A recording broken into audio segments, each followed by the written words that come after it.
Alright, and welcome back to another video. I just finished up with the scuttling of the Graf Spee. Or Spee. Graf Spee. Not Spree. Spee. We're now going to...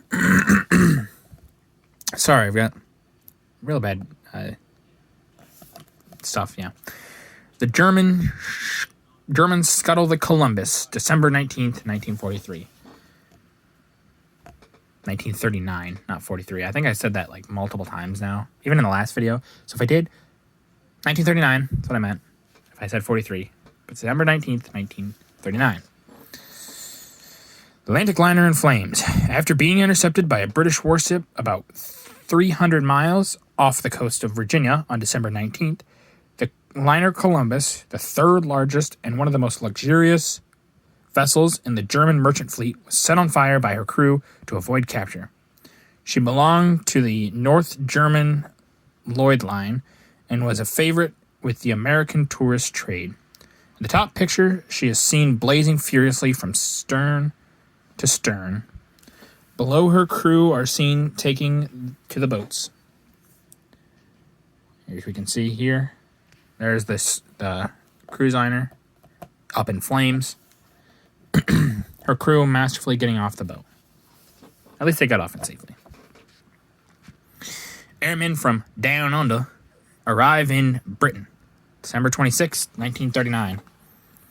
A revised Empire air scheme. A modification of the Empire air scheme in fall 1939 provided that Australia should train most of her own air personnel, not in Canada, but at home, with the aid of instructors borrowed from Britain. The Commonwealth's new plan called for a contribution of 26,000 trained men of the Empire Air Force within 3 years. On December 26th, a first Australian air contingent landed in England.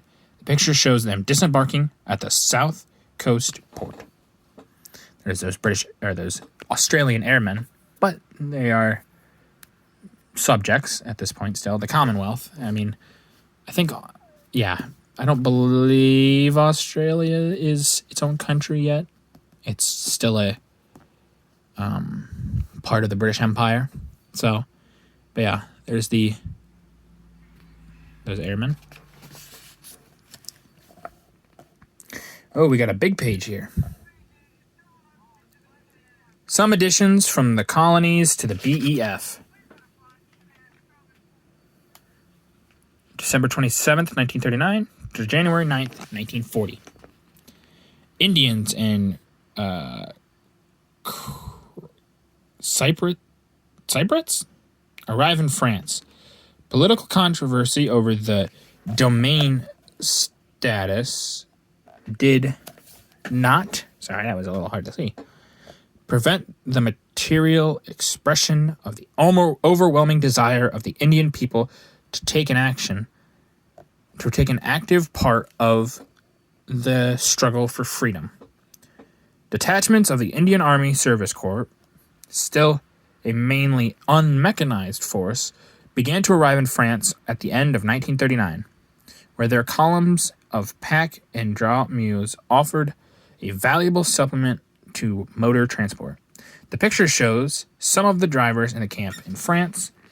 One of the earliest of the smaller units of the Commonwealth to come forward with the offer to help Great Britain in her struggle was Cyprus, Britain's very loyal outpost in the eastern Mediterranean.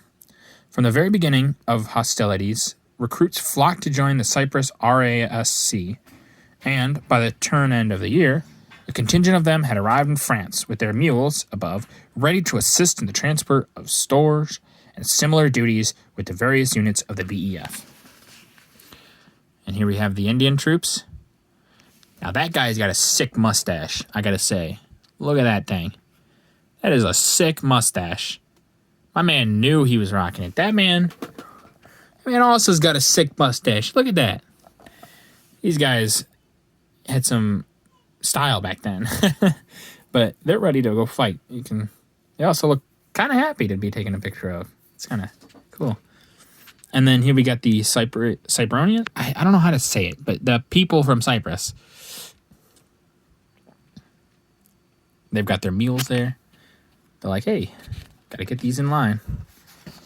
All right, we're gonna do. Let's see here. Let me check something. Okay, we're gonna do these 2 last pages, and that'll end out the month here too. Canada's airmen arrive in England, December 31st, 1939. From north of the border, Canadian Air Force personnel made their first landings in Britain in the last 2 weeks of December as an advance guard to prepare camps and training fields for the far larger number to follow. For the last few months of 1939, 7,000 recruits, Canadian and American, had applied to join the Royal Canadian Air Force. The airmen in the picture, fresh from training course in Canada, have just stopped ashore and are acknowledging the welcome they have found waiting for them. Look at all these men. They're like, yeah, we're ready to fight.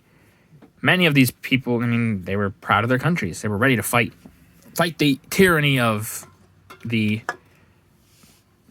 no Germans. They really wanted to, which is commendable that they wanted to fight for what they thought was right. Which really, I mean, is at this point in the war, it's for the freedom of Poland. I mean, if we're just being honest. Okay. And this is the last page of the video. Finland's Men in White, December 1939. On the Finnish Northern Front, one of the outstanding features of the Russo-Finnish War was the skill and audacity shown by the Finnish ski detachments, at the very top there. Each man was a master of the sport, which had become an important wartime method of progression, and their agility and swiftness enabled them to penetrate far behind enemy lines and harass their communications. The fearful cold in which the opposing armies had to fight is well illustrated by the frozen Russian corpses seen in the bottom picture. So we got the Finnish skiers, which a lot of people probably would think, like, what? That's goofy that we had, skiers fighting. But it makes sense. They have the best. This is a country that knows their land very well and knows how to traverse said land very well. So they were prepared for this. And as you can see, the Soviets were not. There was a time of many leaders being killed by Stalin because he was very untrustworthy. Untrusting of them. So a lot of these poor men died for nothing, really. But all right, that's gonna be this video. I thank you guys for watching. If you did like and subscribe, if you did like the video, like it, and if you can subscribe too, that always helps.